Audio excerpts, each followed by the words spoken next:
Al-ikhwah, saudara-saudara kaum muslimin, jamaah maghrib Masjid Al-Bilal Cempaka Baru, Kemayoran, Jakarta Pusat. Kembali kita lanjutkan nawaqidus syahadatain, 10 pembatal dua kalimah syahadat dari Kitabut Tauhid karya Fadilatul Syekh Dr. Salih bin Fauzan Al-Fauzan. Di pertemuan yang ke-22 ini kita membahas nawaqid yang kelima, yaitu membenci syariat yang dibawa oleh Rasulullah sallallahu alaihi wasallam. Kita di halaman 71. Judulnya membenci syariat yang dibawa oleh Rasulullah sallallahu alaihi wasallam. Dalam Muhammad surah yang ke-47 ayat 8, 9, 27 dan 28. Ini cukup membuat kita ngeri gara-gara membenci syariat yang dibawa oleh Rasulullah sallallahu alaihi wasallam. Di ayat 8 Allah berfirman, A'udzu billahi minasyaitonir rajim. Walladzina kafaru fata'sal lahum wa adalla a'malahum. Orang-orang kafir, maka celakalah bagi mereka. Allah menghapus segala amalnya. Kecelakaan bagi orang-orang kafir, dan Allah menghapus amalnya. Kenapa? Ayat 9. Dzalika bi annahum karihu ma anzalallah fa ahbata a'malahum. Yang demikian itu disebabkan karena mereka membenci syariat yang telah diturunkan Allah, maka Allah menghapus segala amal mereka. Ayat ini menceritakan tentang orang-orang kafir yang membenci syariat yang diturunkan oleh Allah. Mereka membenci Al-Quran, mereka membenci wahyu yang disampaikan oleh Rasulullah sallallahu alaihi wasallam. Padahal itu suatu hal yang biasa. Orang kafir membenci syariat, orang kafir membenci Al-Quran, wajar. Kalau mereka tidak membenci syariat, kalau mereka tidak membenci Al-Quran, bukan orang kafir namanya. Setuju? Ada yang tak setuju? Tunjuk tangan. Nah, kita ulang lagi. Mungkin tadi ada yang bengong, ada yang ngelamun. Ketika orang kafir membenci syariat, ketika orang kafir membenci Al-Quran sampai membakar Al-Quran, kita lihat, itu wajar. Kalau mereka tidak membenci syariat, kalau mereka tidak membenci Al-Quran, bukan orang kafir namanya. Setuju? Sepakat? Sepakat. Lalu bagaimana dengan seorang muslim yang KTP-nya Islam lalu mereka membenci syariat, apakah juga itu wajar? Ataukah kurang ajar? Ya udah. Itulah yang terjadi pada Islamofobia. Ngaku muslim, KTP Islam, kalau sudah bicara syariat, panas telinganya. Dia tidak suka, dia membenci. Bicara Al-Quran di masjid aja lah Ustaz. Di sini nggak usah bicara Quran. Bicara syariat di Al-Bilal saja Ustaz.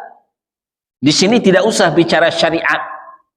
Memisahkan antara syariat dengan kehidupan keseharian, itulah ciri khas daripada sekularisme.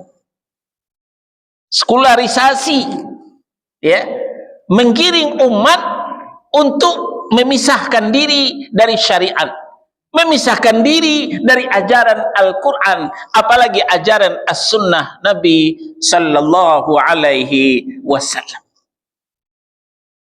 Orang kafir saja yang tadi kita sepakat ketika mereka membenci syariat itu wajar, ketika mereka membenci Al-Quran itu wajar, sudah divonis celaka oleh Allah, sudah dikatakan dihapus amalnya.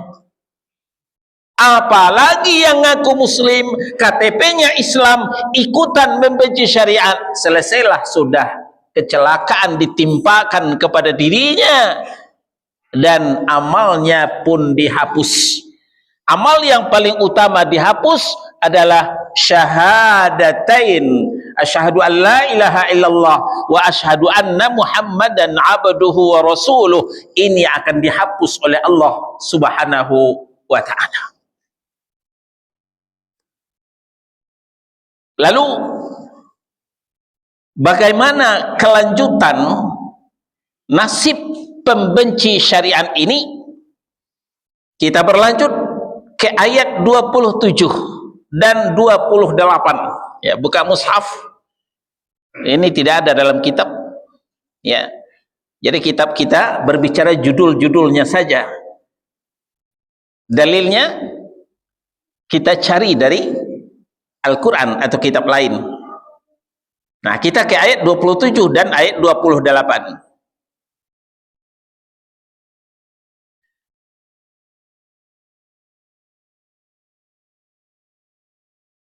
Ayat 27. Fa kaifa idza tawaffathumul malaikatu yadribuna wujuhahum wa adbarahum. Ayat 28. Dzalika bi annahum muttaba'u ma askhatallah wa karihu ridwanah fa ahbata a'malahum. Maka bagaimanakah nasib mereka, para pembenci syariat, para pembenci Al-Quran, bila malaikat maut mencabut nyawa mereka? Apakah yang terjadi? Malaikat maut memukul wajah mereka, memukul punggung mereka. Jadi sebelum dicabut nyawanya, wajahnya digampar dulu oleh malaikat maut. Kok saya nggak lihat Ustaz? Nah itu dia. Yang namanya malaikat, termasuk aktivitasnya tidak bisa dilihat dengan mata kepala, tapi bisa dilihat dengan mata hati, dengan beriman kepada ayat Allah. Karena Allah yang menceritakan, tidak ada alasan bagi kita untuk tidak percaya. Jadi kata Allah Subhanahu wa ta'ala, maka bagaimana nasib mereka? Mereka pembenci syariat, pembenci Al-Quran, apabila malaikat maut mencabut nyawa mereka. Malaikat maut memukul wajah mereka, malaikat maut memukul punggung mereka. Ayat 28. Dzalika bi annahum muttaba'u ma askhatallah wa karihu ridwanah. Yang demikian itu karena sesungguhnya mereka mengikuti yang menimbulkan kemurkaan Allah dan membenci yang menimbulkan keridhaan Allah. Oleh sebab itu fa'ahbata a'malahum, diulang lagi oleh Allah, Allah menghapus segala amalnya termasuk 2 kalimah syahadat yang dia ucapkan. Nah, sekarang kita boleh evaluasi diri, tanya diri kita masing-masing dan jawab dalam hati. Jangan dijawab dengan mulut, ketahuan orang aib kita. Pernahkah kita membenci syariat atau belum? Kalau belum, jangan pernah. Kalau sudah, segeralah bertaubat kepada Allah Subhanahu wa ta'ala. Apa di antara contoh, ya, kita kalau sudah melihat orang yang berjenggot, wah, itu udah sebelah mata. Ini Wahabi dari mana lagi ini? Ya, benci melihat orang yang berjenggot. Jenggot syariat bukan? Syariat. Dalam hadis yang sahih, Nabi berpesan, wafirul liha wahfus syawarib. Peliharalah jenggot dan potonglah kumis. Sebagian mengatakan cukurlah kumis. Jadi dengan demikian, jenggot bagian dari syariat, disuruh oleh Nabi memelihara, memanjangkan. Sekarang kita alergi melihat orang yang berjenggot. Katanya cinta Nabi, katanya cinta Rasul. Disuruh memelihara jenggot aja susah. Mana buktinya? Ini yang dikatakan cinta monyet. Ya. Cinta yang sesungguhnya itu, seseorang yang mencintai harus mengikuti keinginan yang dicintai. Kalau yang dicintai Rasulullah SAW menyuruh kita memelihara jenggot, ini paling enteng, tidak menguras dompet, tidak menguras tenaga. Ya, silakan pelihara jenggotnya. Apa susahnya sih? Tidak ada biaya, malah mencukur ada biaya. Berapa beli silet? Ya, dengan dipelihara nggak ada biaya. Tapi apa hendak dikata? Sebagian kaum muslimin membenci syariat berjenggot. Apalagi kalau sudah melihat celana cingkrang, nah mulai pula melihat sebelah mata. Ya, nah, ini pasti salafi ya, Wahabi. Ya, itu saja. Ya, melihat sebelah mata, mulai tidak senang, membenci bagian dari syariat. Padahal mengangkat celana jangan sampai lewat dari mata kaki itu juga bagian dari syariat. Karena pesan Nabi sallallahu alaihi wasallam, irfa izaraka ila nisfi saqa. Angkat pakaianmu sampai setengah betis. Awalnya seperti itu, Pak. Syariat untuk laki-laki berpakaian sampai setengah betis. Fa'in abaita ilal ka'bain. Kalau kau tidak mau setengah betis, maka sampai 2 mata kaki, jangan lewat. Ini pesan Nabi sallallahu alaihi wasallam. Nah, sekarang sudah kita melebihkan celana kita di bawah mata kaki, lalu ada orang yang celananya pendek di atas mata kaki, kita melihat sebelah mata, kita benci melihatnya. Ya, itu bagian daripada contoh membenci syariat. Apalagi contoh? Ada orang nikah kembali, ya, dia sudah nikah, lalu dia menikah untuk kedua kalinya. Itu bagian dari syariat bukan? Bagian dari syariat bukan? Syariat.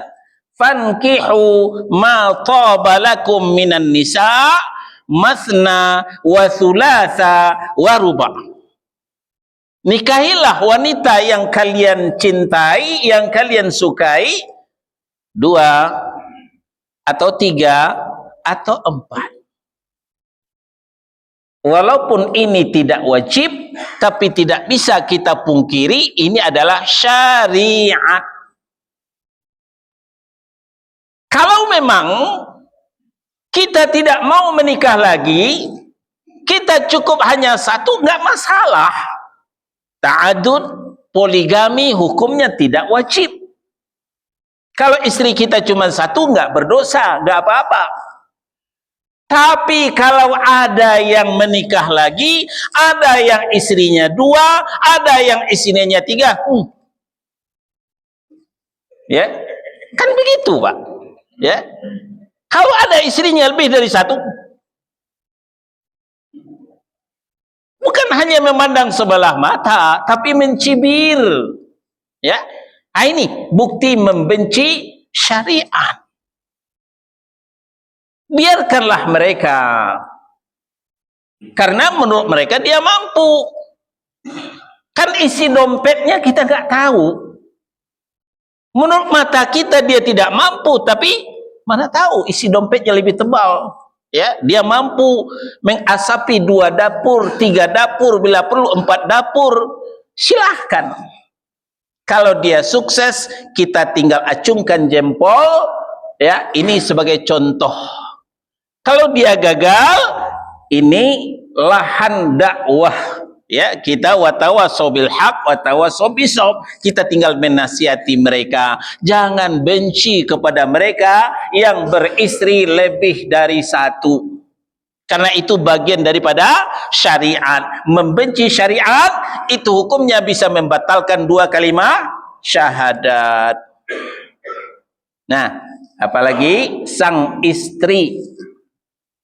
Kalau suaminya nikah lagi, ya, suaminya boleh dinasehati atau diberikan saran, tapi syariat yang mengatur istri lebih dari 1 itu jangan dibenci.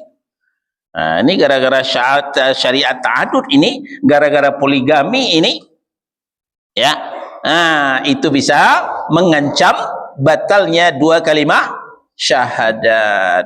Ya, dzalika bi annahu muttaba'u ma askhatallah, itu disebabkan karena mereka mengikuti yang dibenci oleh Allah, wa karihu ridwanah, ya, mereka membenci yang diridai Allah Subhanahu wa taala. Nah, itulah sebabnya malaikat maut gemes melihatnya. Sebelum dicabut nyawanya, digampar wajahnya, digampar punggungnya. Ngaku muslim, KTP Islam, kok syariat Islam benci, Islamofobia. Malaikat maut sangat benci melihatnya. Itulah sebabnya mereka digampar sebelum nyawanya dicabut. Ya, yang dibenci oleh Allah itu yang diikuti. Yang diridhoi oleh Allah itu yang dicibirkan. Dan terbolak-balik. Apa yang dibenci oleh Allah, kawin sejenis, itu dibenci Allah Pak, ya. Kita sengaja diciptakan Allah berpasang-pasangan, ya, untuk menikah dengan normal. Maunya dengan jenisnya sendiri. Laki dengan laki, lahirlah gay. Perempuan sama perempuan, lahirlah lesbian.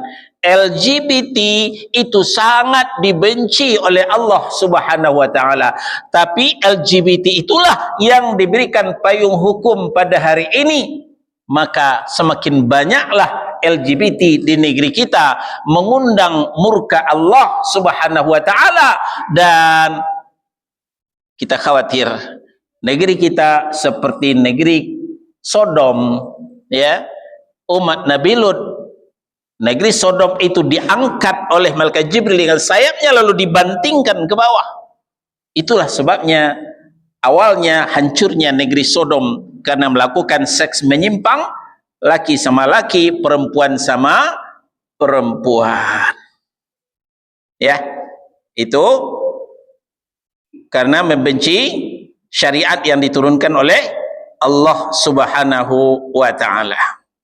Itu dalil dari Al-Quran. Dalil dari As-Sunnah, sebuah hadis dari Abdullah bin Amr bin As, diriwayatkan Al-Baihaqi, Ibnu Abi Asim, Al-Baghawi, ya. Dan hadis ini derajatnya hasan, ya. Kita tulis haha. Haha itu bukan ketawa. Haha itu hadis hasan. Kalau sahih HS kita tulis. Ini hadisnya hasan, ya. Ya. Hadis hasan diriwayatkan oleh Al-Baghawi, Ibnu Abi Asim, dan Al-Baihaqi. Kata Nabi sallallahu alaihi wasallam, la yu'minu ahadukum, tidaklah beriman salah seorang di antara kamu, hatta yakunu hawahu taba'an lima ji'tu bih, sampai hawa nafsunya mau mengikuti apa yang aku diutus, apa yang aku bawa. Maksudnya syariat Allah, itu yang dibawa oleh Rasulullah sallallahu alaihi wasallam. Jadi iman kita belum diakui oleh Nabi sallallahu alaihi wasallam. Kita masih divonis kamu tidak beriman. Sampai hawa nafsumu, sampai keinginanmu, sampai arogansimu mengikuti syariat yang aku bawa. Nah, kembali tanyakan diri masing-masing. Jawab dalam hati, sudahkah diri ini tunduk kepada syariat yang dibawa oleh Rasulullah? Nah, sudah sempurna imannya. Tapi kalau masih melelok, masih membantah, ya, masih ngeyel, karengkang, tidak mau diatur, ya, tidaklah dikatakan imannya sempurna. Orangnya belumlah disebut beriman oleh Rasulullah sallallahu alaihi wasallam. Nah, inilah kegagalan sebagian kaum muslimin, tidak bisa memanage hati dengan baik. Ya, jadi manajemen qalbu itu penting. Ya, manajemen perusahaan banyak orang sukses, tapi memanage qalbunya, memanage hatinya supaya mencintai syariat, ternyata banyak yang gagal. Ketika gagal memanage hati dengan baik, biasanya juga gagal mengontrol lisan dengan benar. Maka tidak jarang pembenci syariat itu lidahnya ceplas-ceplos, menghina, mencaci maki, mengolok-olok syariat yang dibawa oleh Rasulullah sallallahu alaihi wasallam. Nah, maka kita gandengkan saja dengan nawaqid yang keenam, pembatal dua kalimah syahadat yang keenam, mengolok-olok syariat yang dibawa oleh Rasulullah sallallahu alaihi wasallam. Bukan hanya membenci, tapi lebih dari itu mengolok-olok. Ini juga akan membatalkan dua kalimah syahadat kita. Dalilnya ada di At-Taubah surah yang ke-9 ayat 65 dan 66. Wala in sa'altahum layakulunna innama kunna nakhudu wa nal'ab qul abillahi wa ayatihi wa rasulihi kuntum tastahzi'un.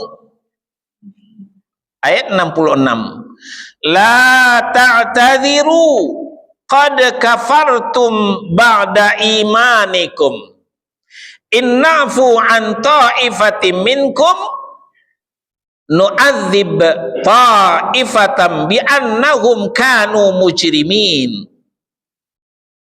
Sebelum kita terjemahkan, ya, kronologis latar belakang atau asbabun nuzul, ya, sebelum turunnya ayat ini, ketika perang Tabuk, ya, ketika perang Tabuk ada seorang munafikin berkata, apa katanya? Katanya begini, belum pernah kami melihat seperti ahlul qura, para pembaca Al-Quran kita. Orangnya lebih buncit perutnya, banyak makan, lebih dusta lisannya, pembohong, dan lebih pengecut ketika perang. Ini ocehan daripada munafikin ketika perang Tabuk, ya, ketika perang Tabuk. Kita tidak melihat qari kita, ahlul Quran kita, yang dimaksud adalah Rasulullah dan sahabat-sahabatnya, karena itu yang ahlul Quran. Melainkan buncit perutnya, banyak makan, pendusta kalau ngomong, kalau bicara, dan pengecut ketika ketemu musuh. Lalu Auf bin Malik, seorang sahabat yang mulia radhiyallahu anhu, berkata kepadanya, yang kamu katakan itu bohong, bahkan kamu adalah orang munafik.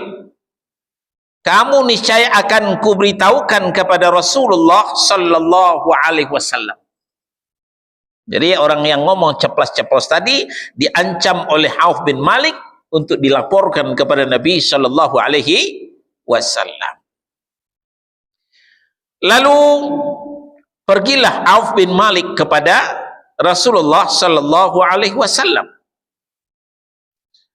Ternyata si munafikin tadi juga ngeper. Dia juga memacu kudanya menemui Rasulullah sallallahu alaihi wasallam sebelum Auf bin Malik datang. Akan tetapi sebelum dia sampai kepada Nabi sallallahu alaihi wasallam, telah duluan turun Al-Qur'an, ya, yang berbunyi, wala in sa'altahum la yakulunna innama kunna nakhudu wa nal'ab. Kalau kau tanyakan kepada mereka, hai Muhammad, niscaya mereka akan menjawab, sesungguhnya kami hanya bersenda gurau. Guyon kok, jangan masuk hatilah. Itu jawaban mereka. Ya. Apa kata mereka? Sesungguhnya kami hanyalah bersenda gurau, bermain-main saja. Qul abillahi wa ayatihi wa rasulihi kuntum tastahzi'un. Katakan kepada mereka, hai Muhammad, apakah pantas, ya, dengan ayat Allah, ya, dengan Rasul-Rasul Allah, kamu berolok-olok, kamu bersenda gurau? Ya, ini teguran keras. Abillahi wa ayatihi wa rasulihi kuntum tastahzi'un. Apakah pantas, ya, dengan ayat-ayat Allah, dengan Rasul-Rasul Allah, dengan simbol-simbol Allah, kamu bersenda gurau, kamu berolok-olok? Nah, maka dari itu, la ta'tadhiru qad kafartum ba'da imanikum. Tidak perlu kamu minta maaf, ya. Karena menurut Ibnu Umar, ya, si munafikin tadi bergelantungan di kaki onta Rasulullah Shallallahu Alaihi Wasallam untuk minta maaf. Ampuni saya ya Rasul, saya cuma bercanda kok, nggak serius. Tapi Rasulullah tetap pergi, ya, sambil terseret oleh ontanya Rasulullah Shallallahu Alaihi Wasallam itu tadi. Nah, sekarang kita ambil faedah. Ketika munafikin mengolok-olok, mencaci maki syariat, itu wajar, ya. Kalau mereka tidak mengolok-olok, tidak mencaci maki, bukan orang munafikin namanya. Setuju? Setuju. Karena orang munafikin itu, Pak, berbeda yang diucapkannya dengan hatinya, ya. Walaupun lidahnya sudah mengucapkan syahadat, tapi hatinya tidak. Itu ciri khas daripada munafik. Nah, maka di awal-awal suratul Baqarah Allah bongkar itu semua. Wa minan nas may yaqulu amanna billahi wal yaumil akhir. Di antara manusia ada yang berkata, kami juga beriman kepada Allah, kami juga beriman kepada hari akhirat. Bukan penjenengan aja yang beriman, kami juga orang beriman kok. Ya, jangan salah melihat kami. Bukan sampai aja yang beriman, kami juga orang beriman. Kata mulutnya. Kata Allah apa? Wa ma hum bimu'minin. Sebenarnya mereka bukanlah orang yang beriman. Itu vonis dari Allah Subhanahu wa taala. Tapi kan mereka sudah bersyahadat, Ustaz. Iya, syahadatnya sekedar lipstik penghias bibir. Tapi mereka kan juga sholat, Ustaz. Malah di saf pertama, di belakang Rasulullah sholatnya. Jadi Abdullah bin Ubay bin Salul itu dia saf depan, di belakang Rasul sholatnya. Betul. Tapi sholatnya kepura-puraan saja, sekedar pelengkap sempurnanya sandiwara. Itulah munafiqin. Nah, ketika orang-orang munafiqin mengolok-olok syariat, Allah marah. Rasulullah tidak mau melihat, Rasulullah meninggalkan dia. Bagaimana dengan seorang muslim ngaku orang beriman, KTP-nya Islam, lalu mengolok-olok syariat, masihkah bisa dikatakan wajar? Ataukah kurang ajar? Kok nggak mau jawab? Saya ulang. Bagaimana ketika seorang muslim ngaku beriman, KTP-nya Islam, malah pakai peci putih, pakai koko, tidak jarang juga pakai gamis, tapi mengolok-olok syariat, masihkah wajar? Ataukah kurang ajar? Inilah yang terjadi, ya. Ada dua orang berteman, dulunya sama sekolah, sekampung, tapi oleh karena nasib, ya, mereka terpisah lama. Yang satu sudah ngaji, yang satu belum. Yang sudah ngaji ini lalu dia memelihara jenggotnya. Yang belum ngaji, jenggotnya dicukur. Nah, mungkin apakah reuni namanya, apakah halal bihalal, saya nggak tahu. Ada pertemuan sekampung. Nah, lalu yang tidak berjenggot ini, kamu ya? Paling saya kirain kambing yang lewat. Innalillahi wa inna ilaihi raji'un. Tadinya teman setia, gara-gara temannya pelihara jenggot lalu dikatakan kambing. Lalu ketika temannya mengatakan, awas mulutmu, ini syariat, jangan dicina, jangan diolok-olok, jangan masuk atilah, guyon kok, bagarah, ya. Sama kasusnya. Jangan main-main. Syariat bukanlah bahan candaan. Syariat bukanlah bahan bagarah.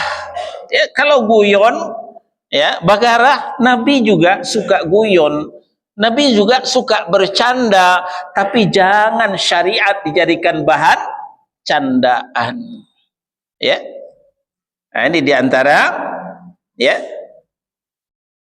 olok-olok penghinaan terhadap syariat. Orang berjenggot dikatakan kayak kambing. Orang berjenggot dikatakan goblok. Makin panjang jenggotnya, makin goblok dia. Pernah dengar ini? Yang mengucapkan itu Muslim bukan? Ketua ormas terbesar di Republik tercinta ini, mantan, ya, mengatakan orang berjenggot itu goblok. Makin panjang jenggotnya, makin goblok. Apalagi teroris, ya, karena Imam Samudra yang meledakkan bom berjenggot, Amrozi berjenggot, jadi orang berjenggot ini teroris semua. Nah, itu mencaci maki, mencurigai. Apalagi kalau ada yang celana cingkrang, kebanjiran ya, kok tinggi amat celananya, bercanda.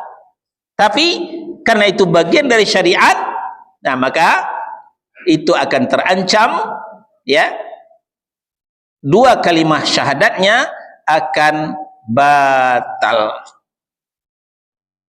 Nah, belum lagi, ya, yang lain-lain. Ya. Tadi kita sudah sampaikan, ya, hadis tentang jenggot sudah, hadis tentang cingkrang sudah, ya, itu bagian daripada syariat. Ya, kita ulang lagi, ya, hadis tentang jenggot itu, waffirul liha wahfush syawarib, hadisnya sahih, peliharalah jenggot dan potonglah kumis. Nah, tentang cingkrang itu, irfa' izaraka ila nisfis saq, angkat pakaianmu sampai setengah betis, fa in abaita fa ilal ka'bain, kalau kamu tidak mau ya sampai dua mata kaki, ya. Nah, kemudian hadis ini diriwayatkan oleh Abu Daud, At-Tirmidzi dan An-Nasa'i. Nah, lalu dalam Sahih Al-Bukhari lebih tegas lagi ancaman Allah, ma asfalal ka'baini minal izari fa finnar.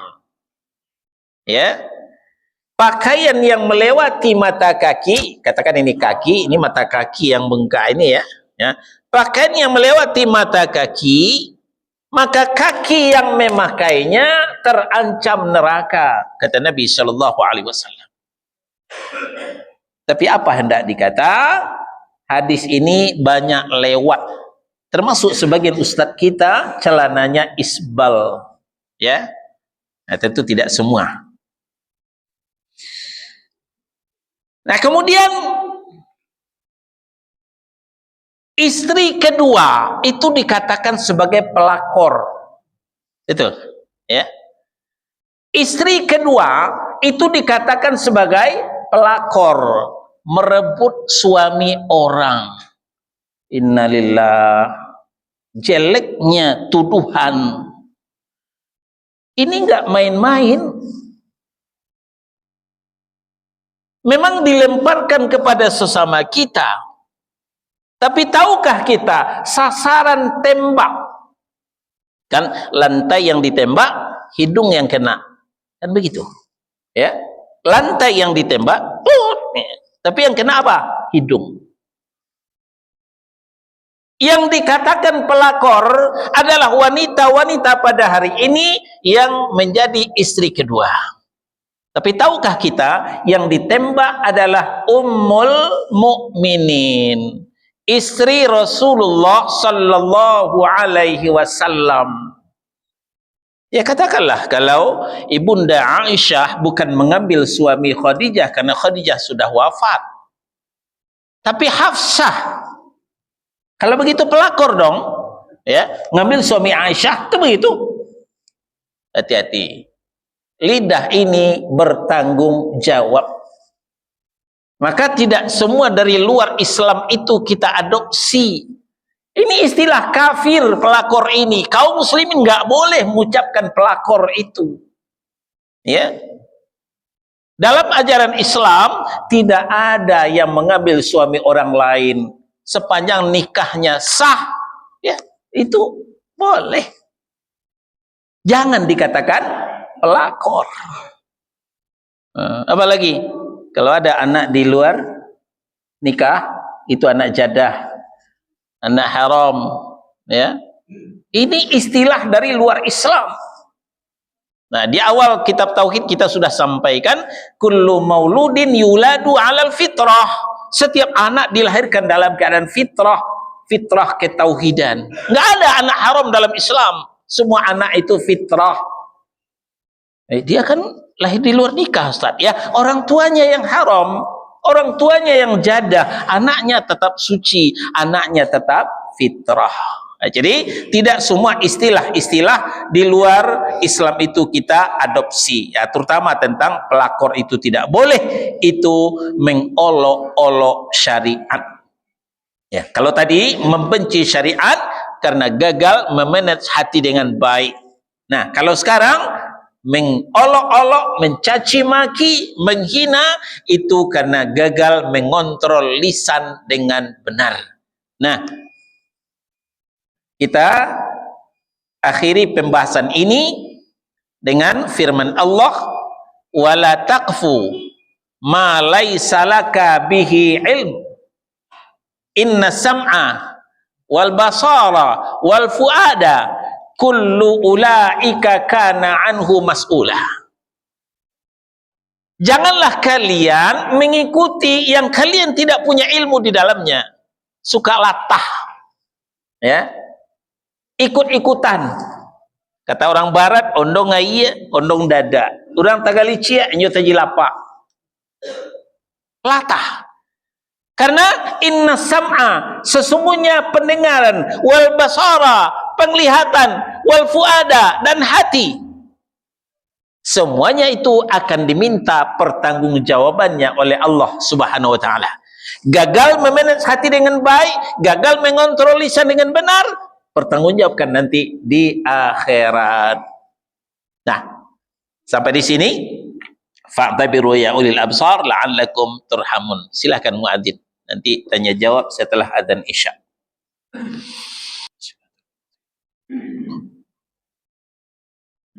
Ya. Jadi sebelum kita buka tanya jawab, kita ulang lagi ayat tadi, Al-Isra surah yang ke-17 ayat 36. Wala taqfu ma laysa laka bihi ilm inna sam'a wal basara wal fuada kullu ulaika kana anhu mas'ula.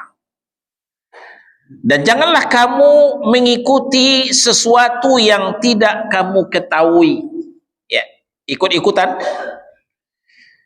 Karena pendengaran, penglihatan, dan hati nurani, semuanya itu akan diminta nanti pertanggungjawabannya. Jadi jangan asal ngomong, ya, pikirkan dulu sebelum bicara, sebelum menuduh, ya. Nah, sampai di sini pembahasan kita nawaqid yang kelima dan keenam. Yang kelima, membenci syariat. Yang keenam, mengolok-olok syariat. InsyaAllah nanti kita lanjutkan nawaqid yang ke-7.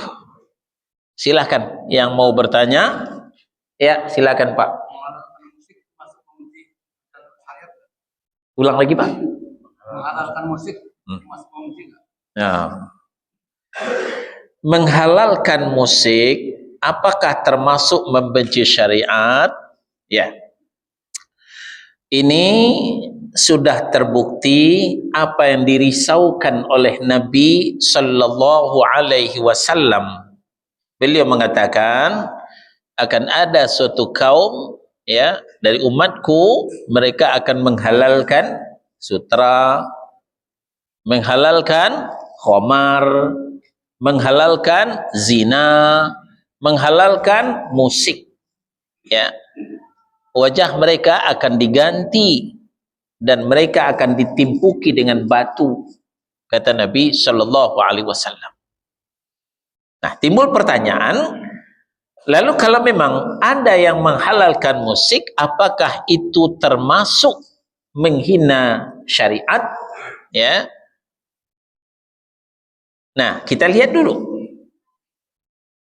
Kalau dari hatinya menghalalkan musik, ini menentang syariat. Ya, karena orang yang bermusik itu bermacam-macam. Ada yang karena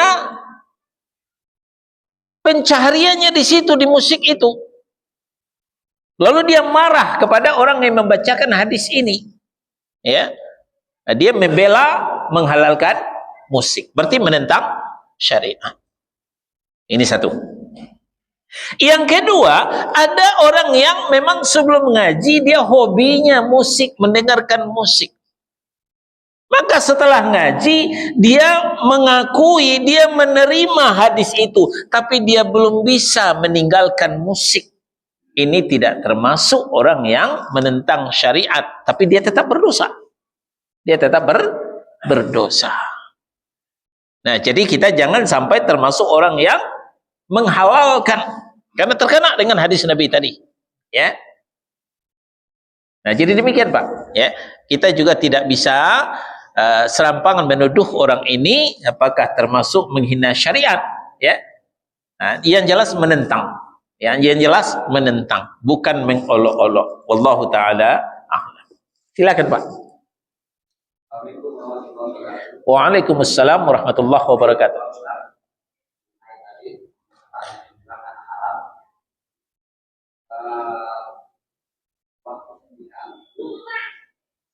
Ada seorang perempuan hamil 2 bulan, lalu melahirkan anak wanita. Apakah bapaknya bisa menjadi wali atau ibunya siapa? Waalaikumsalam warahmatullahi wabarakatuh. Anak di luar nikah tadi kita sudah sepakat bukan anak haram, ya. Anak itu tetap fitrah.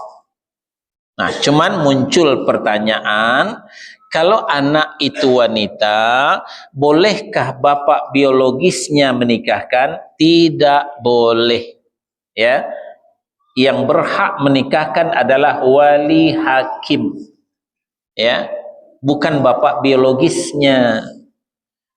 Lalu binnya gimana? Bin ibunya, tidak boleh binti bapaknya. Ya, sebenarnya kan Nabi Isa Al-Masih binti Maryam, itu dikatakan dia tidak punya bapak itu sebenarnya. Walaupun dia punya bapak biologis, tapi bapaknya tidak sah, ya.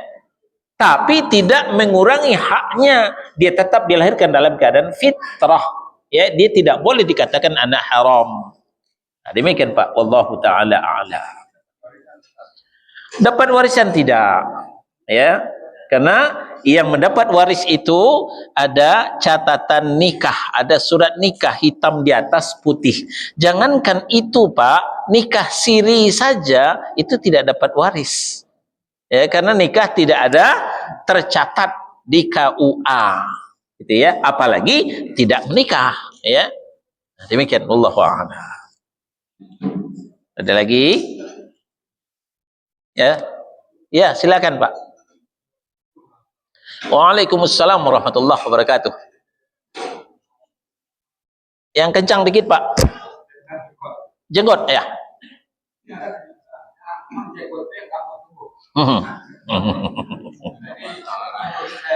Ya, ya. Ya, ya, ya. Ya.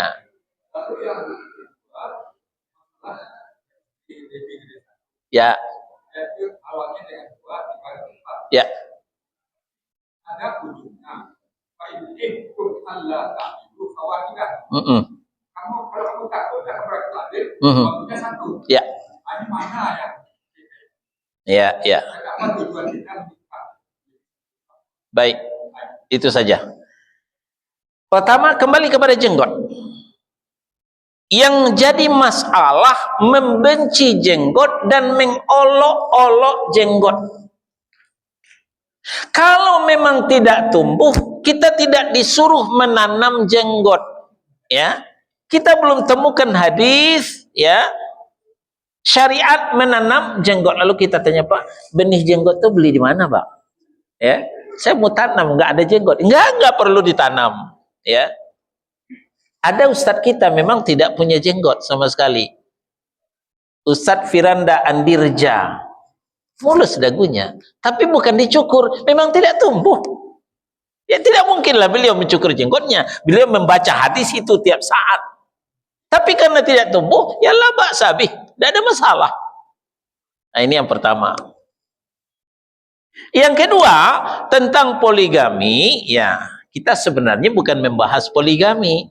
Ya, bukan membahas hukum poligami, tapi jangan membenci poligami, jangan mengolok-olok orang berpoligami itu. Jadi tidak menyeluruh kita membahas poligami. Ya, poligami itu memang satu pertemuan lagi itu. Itu harus berlaku adil. Kalau tidak bisa berlaku adil, lebih baik satu. Nah, mahwal adil. Nah, dikaji lagi bab adil itu seperti apa. Ini panjang kali lebar, lebih luas lagi. Ada saatnya nanti kita bahas. Jadi yang penting jangan membenci syariat poligami walaupun kita tidak berpoligami. Jangan mengolok-olok. Ya, itu saja. Baik. Sampai di sini waktu sudah habis. Kalau masih ada tambahan boleh setelah sholat Isya nanti insyaallah.